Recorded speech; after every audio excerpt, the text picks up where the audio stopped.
שלום לכולם, אני אלכסי קוזיק ואני המראיין של יניב ואתם איתנו בראיון של שרשרת פריצת דרך מבית חרוזים 555. יניב מספר לנו על החוויה שלו להגיע למסר השלם במקום לחפש את המושלם. הסיפור האישי שלו נוגע בנושא הזהויות שלו והצורך להגדרה עצמית דרך תוויות עד להבנה שבדרך זאת הוא מקבל את עצמו כמו שהוא. יניב, מה שלומך? בסדר גמור, מה נשמע? אני בסדר, תודה. קיבלת הזמנה להשתתף בטדקס ישראל. מה הרגשת ברגע הזה? תספר לנו. קודם כל, קיבלתי את ההזמנה, שזה הליך שעצמו זה קצת די מטורף. כמה אנשים כבר יכולים להגיד שהם קיבלו הזמנה לבוא לטד? זה לא קורה הרבה. ובחצי שעה הזאת אני מקווה שאני אצליח קצת לשתף מכל המסע שקרה לי מאז שקיבלתי את ההזמנה הזאת. אני חייב לציין שהתהליך הנורמלי של TED זה שאנשים עוברים איזשהו מבחנים ואודישנים ובודקים וזה, ואני פשוט הוזמנתי להשתתף. זה התחיל מאיזושהי שיחה מחברי הטוב בארי שבעצם סיפר לי על ההזדמנות הזאת ואמר לי, אתה חייב להיכנס לזה ואתה חייב להגיד כן, ואני אחבר אותך עם גליה שהיא מנהלת את הכנס, ואז באמת דיברתי גם עם גליה, ואמרתי וואו זה מדהים, זו הזדמנות שהיא מדהימה בשבילי להעביר מסר. אה, וגם עדיין באותו שלב לא היה לי איזשהו קונספט, עדיין לא חשבתי על מה בעצם יהיה או איך זה ייראה, אבל ידעתי שזו הזדמנות להעביר מסר ורציתי לקחת בזה חלק, והבנתי שלא סתם נבחרתי. הם מכירים אותי הרבה מאוד זמן ויש איזושהי סיבה שהם רואים בי אפשרות להעביר מסר שהוא יותר גדול, וככה זה התחיל.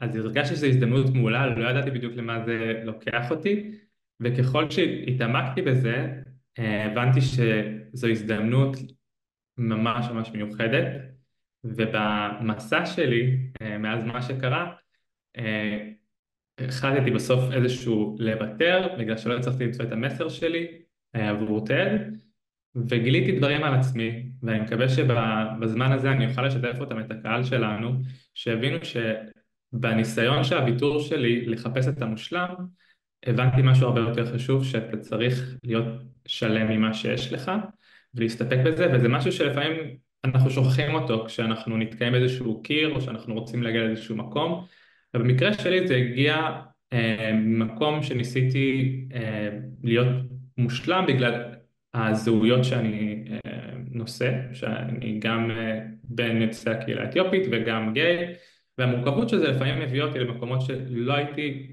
בטוח בזהות, כי נתתי לפעמים פשוט לאנשים להגדיר אותי את המקום שלהם ולא את האפשרות להגדיר בעצמי, ובטד הספציפי הזה זה הביא אותי למקום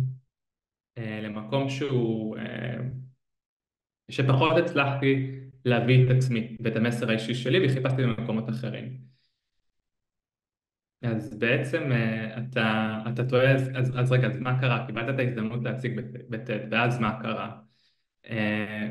אז היה טוויסט בעלילה. ברגע שקיבלתי את ההזדמנות הזאת, אמרתי וואו, זה מדהים, ואני רוצה לקחת בזה חלק.